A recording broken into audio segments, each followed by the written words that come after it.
Ya Rasulullah salamun alaik ya Rafi'a syani wa daraji.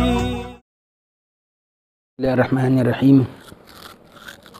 Al-Fatihah ila hadratin Nabi Sayyidina Muhammadin wa alihi wa ashabihi al-kiramil Fatihah. Bismillahirrahmanirrahim. Alhamdulillahirabbil alamin arrahmanirrahim maliki yaumiddin.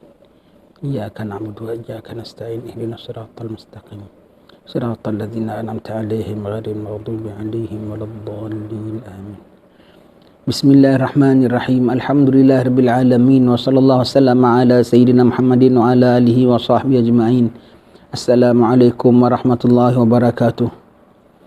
Tuan-tuan, puan-puan, saudara-saudara kaum muslimin dan muslimat seagama, seakidah. Alhamdulillah, syukur pada Allah Subhanahu wa taala pada pagi ini kita diberi kesempatan untuk berjumpa untuk membincangkan satu tajuk yang penting, tajuk mengenai akidah kita. Adapun perbicaraan saya pada pagi ini secara terus saya ingin menyentuh tentang sebagaimana difirmankan Allah Subhanahu wa taala dalam surah Al-Baqarah. A'udzubillahi minasyaitonirrajim. Ya ayyuhalladzina amanu udkhulu fis-silmi kaffah wa la tattabi'u khutuwati syaitan innahu lakum aduwwum mubin. Wahai orang beriman, kita kalau sudah beriman bahawasanya tiada Tuhan melainkan Allah, Nabi Muhammad pesuruh Allah, apa yang dibawa oleh Nabi adalah benar dan tiada Tuhan yang layak disembah kerana dia saja yang maha berkuasa, dia saja yang menganugerahkan segala-galanya, dia saja yang memberi dan menahan. Itulah keagungan Allah Subhanahu wa taala. Maka kalau kita sudah beriman kepada Allah Subhanahu wa taala, perintah Allah taala supaya kita masuk agama Islam secara menyeluruhnya, secara sempurnanya. Tidak boleh kita dah masuk Islam tetapi sebahagiannya ialah masih mengamalkan amalan-amalan agama yang asal kita. Sebagaimana ayat ini turun mengenai seorang sahabat Nabi sallallahu alaihi wasallam, beliau dah masuk Islam tetapi minta izin sama Rasulullah untuk bertadarus akan kitabnya, itu kitab Injilnya. Dilarang oleh Nabi turun ayat ini. Itu kitab Injil yang daripada Allah Taala sendiri. Itu pun sudah masuk Islam tak boleh diamalkan kecuali kita amalkan apa yang didatangkan oleh Nabi Muhammad sallallahu alaihi wasallam saja. Ini kan pula adat dan budaya kita yang masih berbau daripada agama-agama yang selain daripada Islam, agama-agama asal atau moyang kita. Wajib kita tinggalkan, wajib kita tinggalkan. Tak kisahlah kita melakukannya atas nama budaya, atas nama sejarah, atas nama tradisi, asal bercanggahan dengan yang kita dah mentauhidkan Allah Subhanahu wa taala, bercanggah dengan akidah, bercanggah dengan syariat, wajib kita tinggalkan, wajib kita tinggalkan.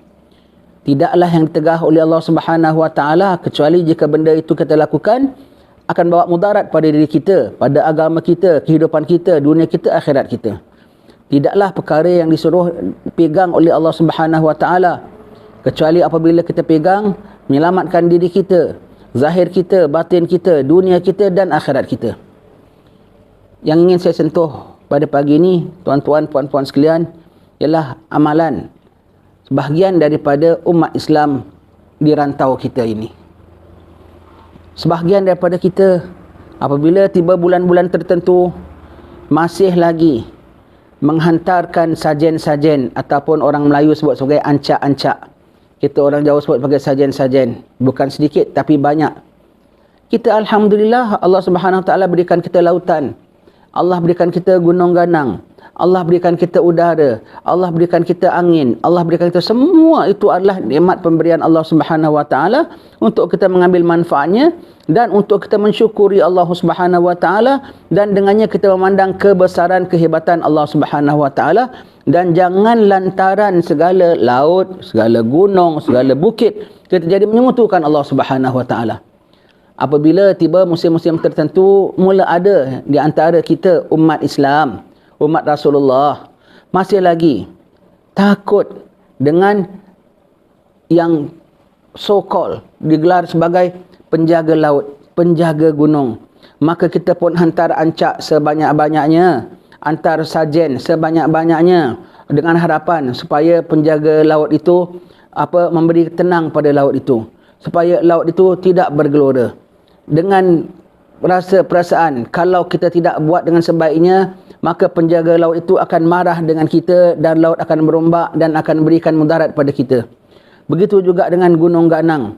Kita berikan berbagai-bagai sajian dengan harapan supaya penjaga gunung itu memelihara gunung itu daripada meledak dan membahayakan kita. Ingat wahai saudara-saudara sekalian, segala laut, segala gunung, bahkan alam semesta tak ada penjaganya kecuali Allah Rabbul Alamin. Yang kita katakan penjaga laut, penjaga gunung, mereka itu sendiri adalah makhluk Allah. Mereka sendiri tak dapat jaga diri mereka. Mereka sendiri di bawah takdir Allah Subhanahu Wa Taala. Dihidupkan Allah Taala, hiduplah mereka. Dimatikan Allah Taala, matilah mereka. Mereka tidak ada kuasa walau sedikit sekalipun. Tidak ada satu makhluk Allah Taala yang boleh memberi manfaat ataupun mudarat kepada kita. Hanya Allah Taala saja yang maha berkuasa. Jadi kalau kita sudah menganggap bahawasanya jika kita tidak buat-buat satu upacara tertentu, kita akan ditimpa bahaya, kita akan ditimpa malapetaka. Itu kita sudah menggantungkan kekuasaan terhadap makhluk Allah. Kita sudah beriktikad bahawasanya makhluk Allah Taala ada bekas tindakannya untuk memberikan kita manfaat ataupun mudarat. Kita tak lakukan kerana kita takut nanti makhluk-makhluk ini marah kepada kita. Tapi kita tak sedar ke bahawasanya apabila kita melakukan ini sebenarnya Allah murka kepada kita. Allah yang memiliki laut, Allah yang memiliki gunung, Allah yang menenangkan laut, tidak berombak laut, tidak tenang laut kecuali dengan tadbir Allah Subhanahu Wa Taala. Tidak meledak gunung berapi, tidak tenang gunung berapi kecuali dengan tadbir Allah Subhanahu Wa Taala. Tetapi yang kita takutkan makhluk Allah Subhanahu Wa Taala, kita takutkan makhluk-makhluk ini murka kepada kita, tapi kita tak takut dimurka oleh Allah Subhanahu Wa Taala. Taubat wahai saudara-saudara sekalian. Menyedarilah bahawasanya tak ada kuasa kecuali Allah Subhanahu Wa Taala. Maha besar Allah Subhanahu Wa Taala, maha hebat Allah Taala, maha perkasa Allah Taala. Kembalikanlah akidah kita kepada akidah yang sebenarnya. Kita sudah masuk Islam selama ratusan tahun. Ada setengah saudara-saudara kita di tempat lain masuk Islam hanya baru beberapa hari, hanya beberapa bulan, hanya baru beberapa tahun, tetapi sudah baik Islamnya, sudah bagus tentang amalannya, sudah buang totally. Tidak mereka lihat agama tradisi ataupun ajaran-ajaran agama mereka itu kecuali sebagai satu yang kiranya istilahnya memang tidak cerdik mereka lakukan itu. Mereka memang keliru melakukan itu. Sehingga kan mereka ada apabila mengenang akan amalan-amalan mereka pada zaman kufur mereka itu, ada di antara mereka sampai mentertawakan, ada yang sampai menangis kerana memandangkan kebodohan mereka pada waktu itu. Dan mereka memandang tentang kemuliaannya agama Islam yang mengeluarkan mereka daripada fikiran-fikiran, pahaman-pahaman, kepercayaan-kepercayaan yang tidak tepat, yang bahkan boleh kita katakan bodoh itu, ya. Maka kita sudah masuk Islam, wahai saudara-saudara senusantara, wahai saudara-saudara sealam jagat. Kita sudah diberi oleh Allah Ta'ala masuk Islam. Ada di antara kita sudah masuk Islam hampir 1000 tahun. Ada di antara kita sudah masuk Islam ratusan tahun. Adakah kita masih nak pegang dengan pahaman-pahaman kita yang sudah itu? Waktu sudah sampai akhir. Hayat kita pun sudah sampai akhir. Sayugianya kita masuk Islam secara total. Sayugianya kita masuk Islam secara benar. Memang saudara-saudara sekalian, mungkin di lautan, mungkin di gunung ganang ada makhluk-makhluknya di situ. Tapi ingatlah, makhluk-makhluk itu sendiri pun menghuni di tempat-tempat makhluk Allah itu. Mereka menghuni di laut, mereka menghuni di gunung, mereka juga menumpang di bumi Allah Subhanahu Wa Taala ini dan mereka tidak ada kuasa. Kalaulah kita mengatakan atuk moyang kita dahulu, raja-raja dahulu dengan kesaktian mereka, ataupun kita mengatakan karamah mereka sebagai orang wali Allah, ahli kerohanian yang tinggi, maka kita mengetahui bahawasanya sekalian makhluk-makhluk halus ini mereka khidmat kepada hamba-hamba Allah yang saleh.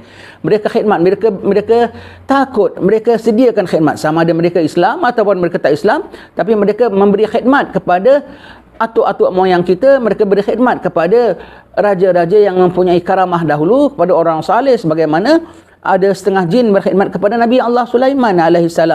Tetapi kalau kita tidak sampai kepada level yang tinggi itu, bukan mereka khidmat kita, tapi kita pula kena mengagungkan mereka. Kena faham, ini adalah satu perkara yang berbeza. Zaman orang-orang zaman dahulu, raja-raja zaman dahulu, mereka dengan kita katakan karamah dan kemuliaan mereka, maka di bawah pentadbiran mereka segala makhluk tunduk kepada mereka, khidmat kepada mereka, termasuk di lautnya dan di gunungnya dan di daratnya dan di padang pasirnya. Semuanya tu di bawah takluk mereka, di bawah pentadbiran mereka. Maka semuanya tu khidmat kepada mereka. Tetapi kalau kita tidak sekuat mereka, kita tidak sealim mereka, kita tidak beramal seperti mereka, makhluk-makhluk ini masih ada. Tapi jangan silap-silap pula, ke masa zaman atuk-atuk kita, zaman para sesepuh kita, para leluhur kita, mereka khidmat, tetapi zaman kita pula dikhadamkan.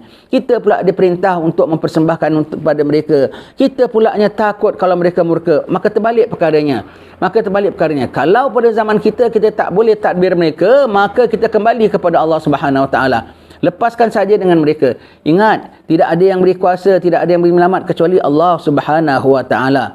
Saya berazam, saya menyeru kepada sekalian, pada pendakwah sekalian, bahawasanya kita akan ditanya sama ada satu antara dua. Apabila kita sekarang sebut zaman sudah akhir, Imam Mahdi akan datang, dan zaman Imam Mahdi pasti semuanya, zaman Imam Mahdi dan zaman Nabi Isa, pasti semuanya yang tidak elok ini, semuanya yang menyalahi syarak ini, apatah lagi menyalahi akidah ini, pasti dibersihkan oleh Sayyidina Imam Mahdi.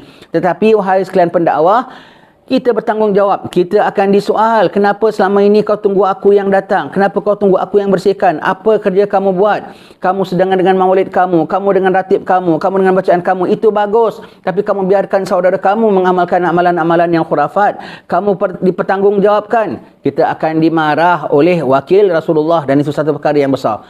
Dan seandainya kita tak jumpa Mahdi, sama ada kita meninggal dahulu ataupun saudara-saudara kita yang mengamalkan amalan-amalan itu meninggal, itu lebih ditakuti. Kerana apa? Mereka akan ngadu depan Allah Ta'ala. Di dunia kita tak berani nak buka mulut untuk nak tegur mereka. Di dunia kita tak berani untuk nak membetulkan mereka. Tetapi di yaumil akhir mereka akan tuntut kita, ya Allah, ini ustaz-ustaz, ini kiai-kiai, ini habib-habib, ini ulama-ulama. Mereka dengan amalan mereka tahu dan mereka nampak kami buat perkara-perkara yang salah ini, dan mereka satu pun tidak tegur kami, tidak betulkan kami, sehingga kami dah melakukan perkara ini selama ratusan tahun tidak ada yang tegur. Kita juga akan dipersalahkan.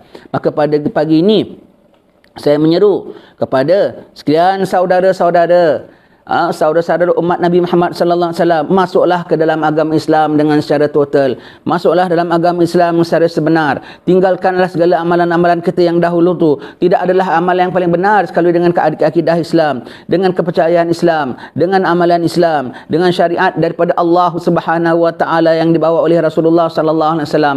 Dan sekalian wahai para pendakwah, saya menyeru juga supaya disebutkan perkara ini, dibetulkan perkara ini, dimohonkan perkara ini, walau satu orang yang menyebut, walau kepada satu orang, walau satu perkara yang dibetulkan, mesti dilakukan. Kalau kita tak mampu dengan secara satu berkumpulan, paling tidak satu orang mesti bersuara. Kalau kita tak mampu untuk menyuarakan kepada seluruh kumpulan, paling tidak kita menyuarakan kepada satu orang. Kalau kita tidak mampu membasmi segala-gala yang benda-benda yang menyalahi akan akidah itu, paling tidak satu perkara. Namun dibiarkan saja, tidak boleh, wahai saudara-saudara sekalian. Wahai sekalian yang mengamalkannya, kembalilah pada agama Islam yang benar. Tutuplah auratmu, yang macam mana sekalipun, atas nama budaya, atas nama tradisi, atas nama adat istiadat. Agama Islam wajib dijunjung. Syariat perintah Allah wajib dijunjung. Hanya Allah Ta'ala saja maha berkuasa. Perintah Allah perlu kita jaga. Aurat perlu kita tutup walau atas nama apa sekalipun, ya. Perlu kita tutup, perlu kita tunduk. Dan itulah kemuliaan.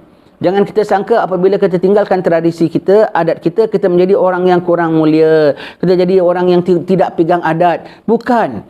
Bahkan kalau hendak benar-benar mulia, hendak benar-benar tinggi, benar-benar terpandang, ialah apabila kita junjung syariat Allah Subhanahu Wa Taala. Itu yang sebenar-benar tinggi. Itu yang sebenar-benar elok. Itu yang sebenar-benar terpuji. Itulah sebenar-benar yang bahkan diridai oleh Allah Rabbul Alamin. Maka sekali lagi saya seru, wahai saudara-saudara sekalian, tinggalkan tinggalkanlah segala amalan kita yang bukan-bukan itu. Kembali masuk dalam agama Islam yang sebenarnya. Tiada yang berkuasa menjaga lautan, menjaga gunung, menjaga pantai kecuali Allah Rabbul Alamin. Sekalian makhluk yang kita takuti itu adalah juga makhluk Allah Ta'ala di bawah pentadbiran dan perintah Allah Subhanahu Wa Ta'ala. Dan wahai sekalian pendakwa, perhatikanlah hal ehwal ini. Sama-sama kita membantu saudara-saudara kita, yang mana artinya kita membantu diri kita juga, supaya sama-sama kita dapat menegur ataupun menasihat. Paling-paling tidak kita memberi perhatian kita terhadap perkara-perkara ini. Kalau kita betapa tidak, kita bukan main bersemangat lagi untuk mengadakan majlis maulid, memang bagus. Kita bersemangat untuk menyambut alim-alim ulama yang datang, memang bagus. Tetapi di sebaliknya, kita dimatikan semangat untuk memandang satu perkara-perkara yang mungkar, yang besar, dan kita tidak pandangkan, tidak lihat sekalipun. Kita akan menjawab depan Allah Rabbul Alamin. Semoga Allah Ta'ala ampunkan dosa kita sekalian. Semoga Allah Ta'ala berikan hidayat kepada kita sekalian, supaya Allah Ta'ala menjadikan kita agama yang benar. Allahumma arinal haqqa haqqa warzuqna ittiba'ah, wa arinal batila batila warzuqna ijtinabah. Allahumma habib ilaina al-iman wa zayyinhu fi qulubina wa karrih ilaina al-kufra wal fusuqa wal isyan wa ja'alna minal rasyidin. Allahumma inna nas'aluka al-jannata wa ma yuqarribuna ilaiha min qawlin wa amalin wa niyatin wa i'tiqad, wa na'udzubika minan nar wa ma yuqarribuna ilaiha min qawlin wa amalin wa niyatin wa i'tiqad. Rabbana atina fid dunya hasanah wa fil akhirati hasanatan wa qina adzabannar wa adkhilnal jannata ma'al abrar ya Allah ya aziz ya ghaffar ya rabbal alamin. Wa sallallahu ala sayyidina Muhammadin wa alihi wa sahbihi wasallam. Subhana rabbika rabbil izzati amma yasifun, salamun alal mursalin, walhamdulillahi rabbil alamin. Salawat salam tetap padamu, Engkaulah sang Nabi penyejuk hatiku. Betapa hasrat ingin bertemu kami semua, selalu rindu. Allahu Rabbi, ku mohon doa, ampuni salah dan juga dosa. Jadikan kami insan yang mulia, hati yang ikhlas serta bertakwa. Kumpulkan kami dan keluarga bersama